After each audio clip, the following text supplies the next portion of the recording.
Confronting the Mind, Part 2, Knowing the True Self.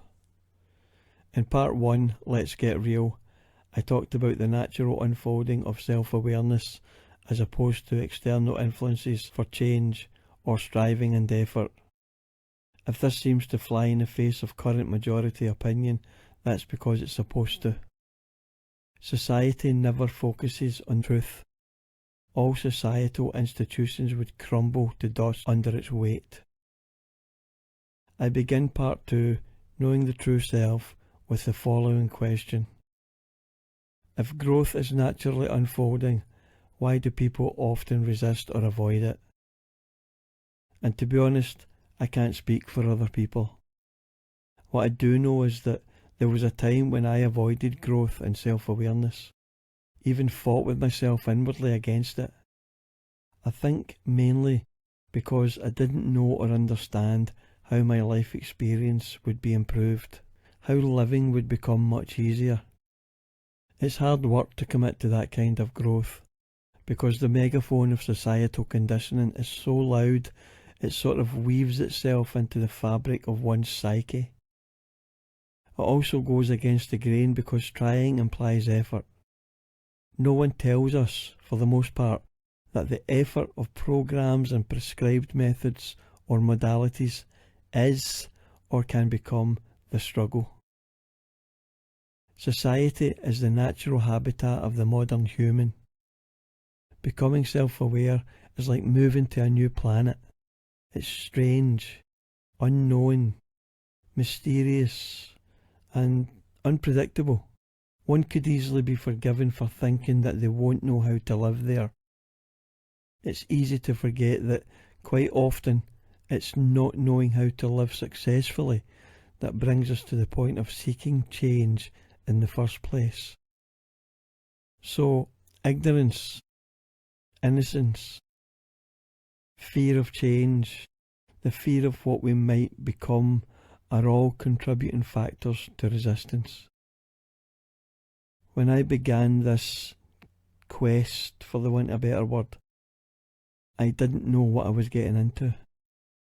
I had my reasons, and it was suggested to me that a spiritual way of life would be the answer to all my problems.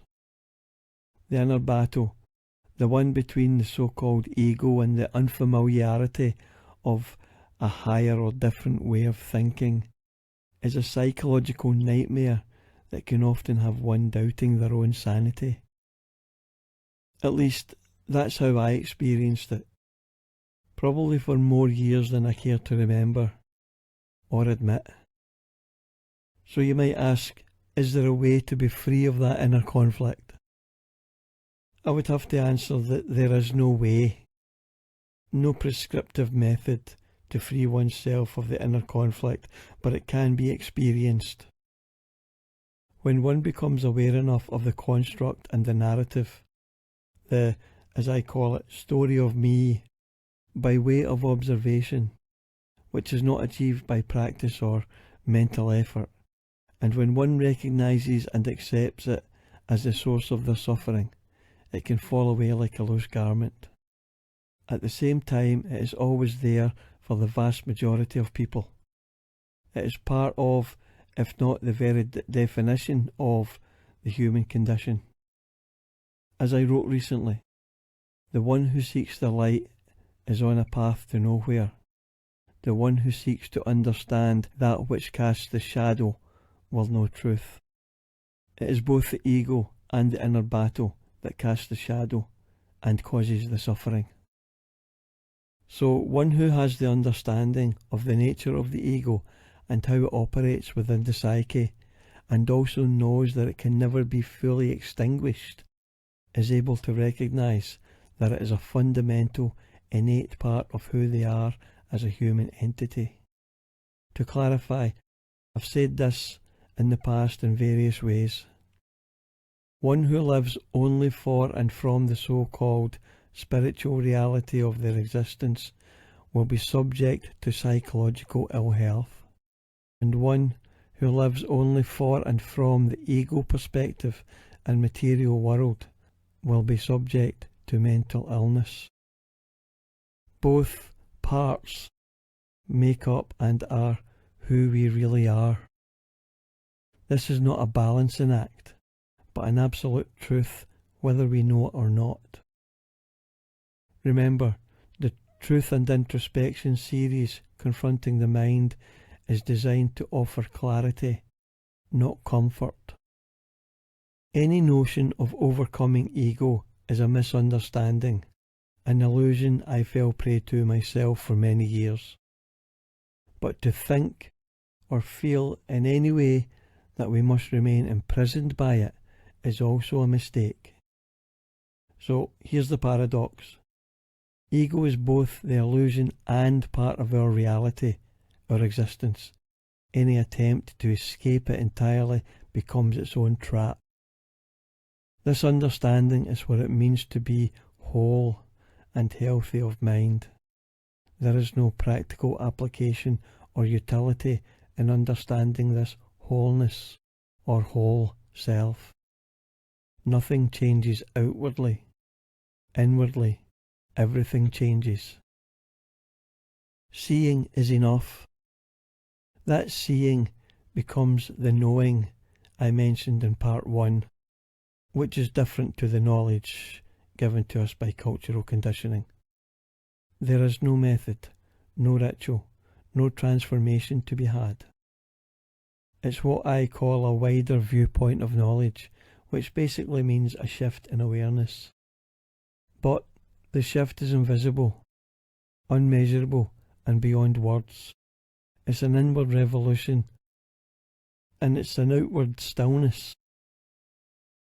Someone asked me recently why I do this, knowing that no one can be shown, and each individual must see for themselves. That person knows who they are. So here's my response. I don't know what moves me to share what I have come to understand. I only know the depth of my own suffering in the past, before the shift, and whatever shifted for me. I suppose just knowing that people are suffering needlessly is motivation in itself. Being honest, I often wonder why I bother to try, since it can sometimes feel like an act of futility. My goal, I suppose, is to try to initiate in others the type of self-reflection that I have attempted to describe, which transpired for me. I found that I'd become introspective after what I call a profound experience during the summer of 2012. If only one person is affected in a positive way by what I do, that might be considered a success. Besides, by talking about this, I learn more about myself simply because it serves as a sort of extension or deepening of my understanding of myself. I find it edifying. It deepens the feeling of contentment within me, deep within me. In short, I don't know why I do this, but it feels good. I feel compelled to share it, to talk about it, to write about it. Perhaps it is essentially a right kind of selfishness. I don't do this because I believe I should. I'm not trying to fix anyone, or even to wake people up. It flows from something deep within me. I'm not trying to teach. I'm just holding up the mirror for those who care to look. I'm not trying to change people. I speak to reflect something others might already sense in themselves. In my giving, I receive. What I receive is the continuation of the naturally unfolding growth, the deepening of knowing the true self. This concludes part 2, Knowing the True Self.